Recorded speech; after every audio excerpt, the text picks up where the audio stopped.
Hi friends, வணக்கம் and welcome back to Mahitha stitch channel. யாரெல்லாம் Mahitha stitch சேனலை சப்ஸ்கிரைப் பண்ணலையோ அவங்களாம் மறக்காமல் சப்ஸ்கிரைப் பண்ணுங்கள். இன்றைக்கி ஒரு சூப்பரான டிஷ் தான் பார்க்க போகிறோம். என்ன அப்படின்னாக்கா, கொங்கு நாட்டு கத்திரிக்காய் கடையல் தான் எப்படி பண்ணுறதுன்னு பார்க்கலாம். வாங்க வீடியோக்குள்ளே போகலாம்.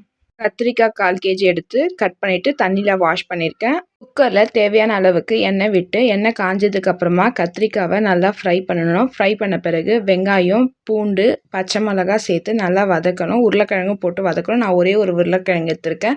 அதுக்கப்புறம் நல்லா வதங்கின பிறகு தக்காளி 2 எடுத்து நல்லா போட்டு வதக்கிட்ட பிறகு உப்பு கொஞ்சம் போட்டுட்டு மஞ்சத்தூள் கொஞ்சமாக ஒரு சிட்டிகை போட்டு நல்லா வதக்கணும். வதக்கின பிறகு மிளகாத்தூள், சாம்பார் தூள் போட்டு நல்லா வதக்கணும். உங்களுக்கு தேவையான அளவுக்கு தண்ணி ஊற்றிட்டு குக்கரில் 3 விசில் இல்லை 4 விசில் விட்ட பிறகு எடுக்கணும். குக்கரில் விசில் விட்ட பிறகு இந்த மாதிரி இருக்கும்.